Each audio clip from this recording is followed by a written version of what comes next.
اچھا، جیسا کہ برکت کی ہم بات کریں تو اسی طرح یہ صبح خیزی ہے، صبح جلدی اٹھنے کی بات ہے. تو صبح اوبیسلی ہم جلدی اٹھتے ہیں تو وہ ہمارے لیے برکت کا باعث ہے. کوئی بھی انسان ہے، کاروباری شخصیت ہے یا کوئی نوکری پیشہ انسان ہے، صبح اٹھتا ہے آج جلدی. ہماری most of the business activities دن کے ساتھ ہو رہی ہوتی ہیں. جی جی بالکل. اف یو اگر آپ فرسٹ ٹائمر نہیں ہے تو آپ اپنی ایکٹیویٹی مس کر دیتے ہیں. ایسے ہی ہے. اور پھر اسی طرح اگر ہم دوسرے طرف چلیں تو دیر سے اٹھنا جو بے برکتی کی طرف جاتا ہے. اگر آپ ایک بھلے آپ اگر ایک کاروباری شخص ہیں اس کے لیے تو بالکل یہ نقصان کا جو ہے نا باعث ہے کہ اگر وہ ایک کاروبار چلا رہا ہے، چاہے چھوٹا چلا رہا ہے بڑا چلا رہا ہے، وہ دیر سے اٹھے گا، اپنے ٹائم پہ جائے گا، ٹھیک ہے، وہ پھر بھی برداشت کر لے گا. نوکری والے نہیں برداشت کر جائے. نوکری والوں نے تو پھر صحیح خصوصی سے آپ کو گھر بھیج دینا. ہاں جی بالکل ایسا ہی ہے. تو اور پھر ایک ہمارے پاس سوشل رسپانسبلٹی آ جاتی ہے. جیسے ہمیں مطلب ہم نے اینیملز ورلڈ میں بھی دیکھا ہے جی کہ میں ایک ڈاکومنٹری دیکھ رہا تھا.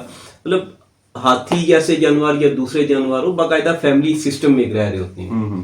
تو کبھی مجھے لگتا ہے کہ ہم نے شاید انسان نے جانوروں سے بہت کچھ سیکھا ہے فیملی سسٹم کے بارے میں.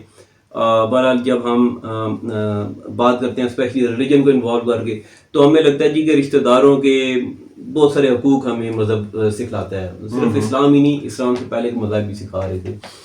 تو اس میں اب مجھے کیا لگتا ہے جی کہ رشتہ داروں میں اللہ تعالیٰ بانٹنے کا کہتا ہے، آپ اپنی ارنڈ منی ان کے ساتھ شیئر کریں. اچھا، اس میں مطلب آپ یہ کہنا چاہیں اس میں آپ کو رشتہ دار چاہے استطاعت رکھتے ہیں، مطلب وہ اس کے قابل ہیں یا نہیں ہیں. ایگزیکٹلی بالکل بالکل. جیسے سورہ بقرہ میں اللہ تعالیٰ فرماتا ہے مما رزقناہم ينفقون، مطلب اس رزق میں سے بانٹیں جو رزق آپ نے عطا کر رکھا ہے.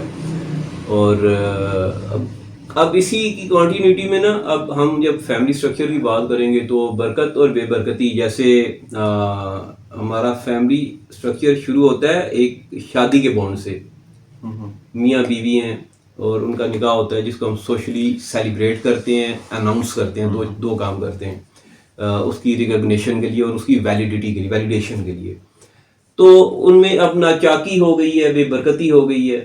اس طرح پھر دیکھا جائے تو خاص طور پہ میاں بیوی میں جو لڑائی جھگڑا اختلافات ناچاکی اور اس طرح ہوتا ہے وہ بھی فیملی اسٹرکچر کے لیے بڑی اچھی مثال ہے آپ کی. وہ بھی بے برکتی کا باعث بنتی ہے، سب سے بڑی بے برکتی کا باعث بنتی ہے. اگر آپ کو یاد ہوگا تو ہم شروع میں جو بات کر رہے تھے کہ آپ گروسری پرچیز کر کے لاتے ہیں، سودا صرف لے کے آتے ہیں، مطلب عام برتنے کی چیزیں، اپنے استعمال کی چیزیں، تو وہ اس طرح سے کم پڑنا شروع ہو جاتی ہیں کہ یہ چیزیں سلائٹلی پینیٹریٹ کرتی ہیں آپ کے بیہیویئر میں، ٹھیک ہے، اور آپ کے برتاؤ میں وہ چیزیں آ جاتی ہیں اور انسان غیر ارادی طور پر وہ چیزیں سرزد کر رہا ہوتا ہے.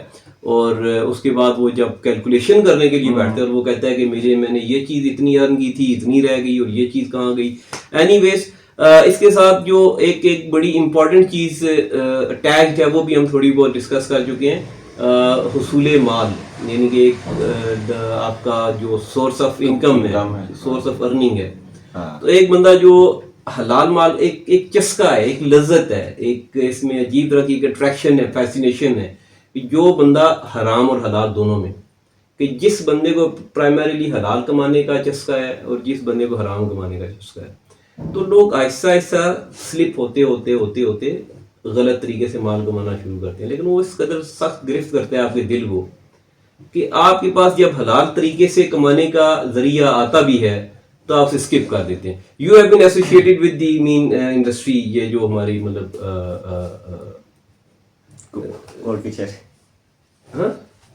ریئل اسٹیٹ کی بات کرنا، تو اس میں آپ کچھ مجھے بتائیں مطلب کہ ایک صحیح فیئر میننگ میں ارننگ کیسے ہوتی ہے، اور جو ڈنڈی مارتے ہیں وہ کیا کرتے ہیں، اس میں فیکٹرز کون کون سے ہوتے ہیں کہ ڈنڈی کیوں ماری جاتی ہے. اس میں ایکچولی اس میں آپ کا بیسک کمائی کا ذریعہ یہی ہوتا ہے کہ آپ کے روبرو اگر آپ کا کلائنٹ بیٹھا ہوا ہے جس نے آپ سے خرید و فروخت کرنی ہے، پلاٹ زمین لینی ہے آپ سے، تو اس سے آپ ایک ریٹ طے کر لیتے ہیں، ٹھیک ہے، کہ یہ اتنے لاکھ کا پلاٹ ہے جی، اتنے لاکھ کی چیز ہے، ٹھیک ہے. اس میں سے 1% یا 2% جو بھی ایک مارکیٹ میں بجٹ سیٹ ہوتا ہے کمیشن بیس کا، ٹھیک ہے، ریئلٹر کا، ٹھیک ہے، تو وہ آپ طے کر لیتے ہیں. صحیح. تو اب اس میں ڈنڈی اور حرام کیسے کمایا جاتا ہے وہ یہ ہے کہ 2% پہ تو بندہ مان گیا, وہ کلائنٹ 2% پہ مان گیا, چلیں ٹھیک ہے, آپ نے اسے 2% بھی لے لیا اور بیچ میں آپ نے اس کی اماؤنٹ میں سے بھی 50-60 ہزار لاکھ روپیہ نکال لیا. صحیح ٹھیک ہو گیا. اب اس میں ایک اور جو ریئل اسٹیٹ کے مفتی ہیں وہ انہوں نے یہ کہا ہوا ہے جی حرام نہیں ہے, ٹھیک ہے, یہ ہم کرتے ہیں جی, سروس دیتے ہیں ان کو, ٹھیک ہے, تو ہم اپنے کلائنٹ کو بتا یہ خیر ہمارے لائر بھی اس طرح کا کہتے ہیں بہت زیادہ, وہ بھی اس طرح جائیں گے تھوڑا سا, بس وہ بھی. تو یہ مجھے جو آپ نے پلاٹ بیچا تھا اس میں تو آپ نے یہ نہیں کیا, آئی ہوپ. ہاں نہیں کل پکی بات ہے. ہاں صحیح. لیکن یہ تو یہ دیکھیں, اب یہ جو میں پہلے تھوڑی سی بات کر رہا تھا, تو یہ بات اس سے ایگزیکٹلی اس سے ریلیٹ کر رہی ہے کہ ایک تو وہ بندہ, اگر مارکیٹ ہم کہیں گے جی کہ مارکیٹ کی حالات ڈاؤن ہے, تو اوور آل مارکیٹ کی حالات ڈاؤن ہے, تو اس میں جیسے بھی جو کوئی بھی سروائیو کرنے والا ہے وہ اسی مارکیٹ میں رہ کے سروائیو کر رہا ہے. تو ابھی یہ آپ اپنی 2% پلس کچھ پرسنٹ بتا رہے ہیں, تو یہ ایک بندہ نہیں بھی کرے گا تو اس کی ارننگ ہو رہی ہے. تو ڈیلیبریٹلی مجھے ایک ٹیچر ایسے کہا کرتے تھے کہ بیٹا اگر کسی نے کروڑ پتی بننا ہے تو راستہ چننا اس کے اپنے اوپر اللہ تعالیٰ نے چھوڑ دیا کہ وہ راستہ کون سا چنتا ہے, کروڑ پتی وہ بن جائے گا, پیسہ وہ کما لے گا. تو یہ بھی مجھے ایسے ہی لگتا ہے کہ جیسے یہ صاحب اگر 2% کے ساتھ نیچے والا خرچہ نہیں لگاتے تو ابھی کمائی تو آ رہی ہے ان کے پاس. تو یہ ہو گیا ایک طرح سے حلال مال, مطلب فیئر میننگ میں ارننگ کرنا اور اس کا مصرف کرنا. اور جب بندہ اس کا مصرف صحیح طریقے سے کر رہا ہوتا ہے تو اس کی جو ارننگ ہوتی ہے وہ بھی ایک طرح سے ہم کہہ لیتے ہیں صاف ہوتی ہے, ریلیجس ٹرم میں ہم کہیں گے پاک ہوتی ہے.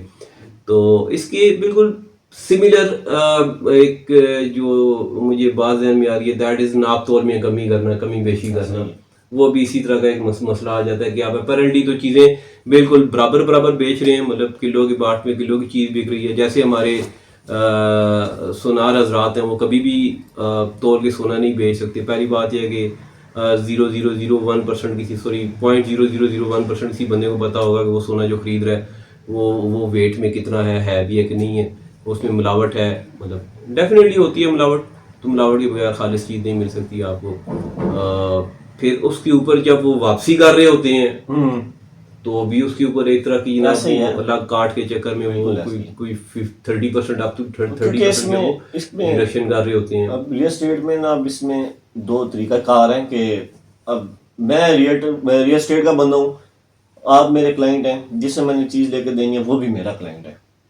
تو اوبیسلی اکثر اوکیزن پہ ہوتا ہے ایک پلاٹ دوسری بار بیچ رہا ہے, تیسری بار بیچ رہا ہے. ہاں وہ تو چلتا ہے نا. تو اب زیادہ تر مارکیٹ میں 1% کمیشن ہوتا ہے, زیادہ تر. تو کچھ سیکٹرز ہیں جو میں نے دیکھا تھا وہاں پر 2% لیا جاتا ہے. تو اسلام آباد میں ابھی 1% چل رہا ہے, ٹھیک ہے. تو 1% میں نے آپ سے لینا ہے, 1% میں نے اس بندے سے لینا ہے, ٹھیک ہے. تو اب اس سے بھی میں لے رہا ہوں 50,000 لاکھ جو بھی بنتا ہے, ٹھیک ہے, آپ سے بھی لے رہا ہوں, پھر بیچ میں بھی میں رکھ رہا ہوں, ادھر سے بھی ادھر سے بھی. صحیح, ٹھیک ہو گیا. وہ پھر جو میرے 2 لاکھ بننے ہوتے ہیں وہ میرے 2.5 بن جائیں گے, 3 بن جائیں گے. وہ میرے 6 مہینے 7 مہینے میں مارکیٹ سے غائب ہو جاؤں گا, گھوم پھر کے آگے خالی ہاتھ پھر بیٹھ جاؤں گا میں. ایگزیکٹلی, مطلب پھر نیا مرغا پھر تلاش کرنا. بالکل. تو اس میں اب آپ نے خیر اس میں جو ہماری عدالتی کارروائیاں ہوتی ہیں ان میں بھی کافی ٹائم گزارا ہے آپ نے. تو اب میرے بھی ایک ہمارے بڑے ہادی عزیز انکل ہیں, ایڈوکیٹ ہائی کورٹ ہیں, ہی واز ونس ایکسپلیننگ, مجھے کیا لگتا ہے جی ایجوکیشن کا اسٹرکچر کیسا ہونا چاہیے کہ آپ کی اپ ٹو دا 16 ایئرس کا ایک بچہ جو ہم تیار کرتے ہیں, یعنی کہ equivalent to 10 years of education, matric کہہ لیں اس کی, اب اس کے بعد اس کے پاس ایک دم سے نا بہت بڑا سکوپ ہم اس کے ہاتھ میں پکڑا دیتے ہیں جس کے لیے وہ تیار نہیں ہوتا, کیونکہ موسٹلی اردو میڈیم سے نکل کے آیا ہے یا جس بھی اسٹرکچر سے نکل گیا ہے. تو یہ تھوڑی سی بات ڈیویٹ ہو جاتی ہے, لیکن میں چونکہ کولیکٹیو بیہیویئر بھی اس میں ایڈ کر رہا ہوں کہ یہ جو برکتی بے برکتی ہوتی ہے, ناپ تول کی کمی ہوتی ہے, ان ساری چیزوں سے یہ چیز بھی ریلیٹ کرتی ہے کہ یہ چیزیں کس طرح سے ہمارے بیہیویئر کو افیکٹ کرنا شروع ہو گئی ہیں اور ہمارے اوور آل ایک سوشل ویلیوز جو ان کو کھانا شروع ہو گئی ہیں. یہ کہ اب جو 17 سال 15 سے 16 سال کا لڑکا جو میٹرک آ کے فری ہوا ہے, اس کے پاس ایک دم سائنس اور پری میڈیکل اور پری انجینئرنگ 2 چیزیں آ جاتی ہیں. پری پولیس کبھی بھی نہیں آتا, پری جوڈیشری کبھی بھی نہیں آتا, پری لا کبھی بھی نہیں آتا, کہ کوئی بچے کو اس ایج کے اوپر آپ اس کو سیگریگیٹ کریں گے, یہ بچہ ٹھیک ہے جی یا وہ انجینئر بنے گا یا ڈاکٹر بنے گا یا کچھ بھی نہیں بنے گا. تو وہ جو کچھ بھی نہیں بن رہے ہوتے وہ بعد میں ایکچولی کچھ بھی نہیں بنتے. ٹھیک ہے, اور وہ ادھر ادھر کی دھکے کھا کے چھوٹی موٹی نوکریاں کر کے they start earning their bread and butter. تو ان کو اگر پوری یوتھ کو اگر اس پوری کھیت کو یوٹیلائز کرنا شروع کریں, ان میں سے یہ آپ کے کوئی آرٹسٹ نکلے گا. مطلب آئی ڈونٹ تھنک جی گل جی کا ایک نام ہے, اس کے بعد کون سا آرٹسٹ آیا ہے, یا ہمارے پاس احمد فراز تھا اس کے بعد کون شاعر آیا ہے, یا ہمارے پاس احمد ندیم قاسمی تھا اس کے بعد کون سا ڈرامہ لکھنے والا آیا ہے. تو اور کسی واک آف لائف میں کوئی گروتھ ہو ہی نہیں رہی.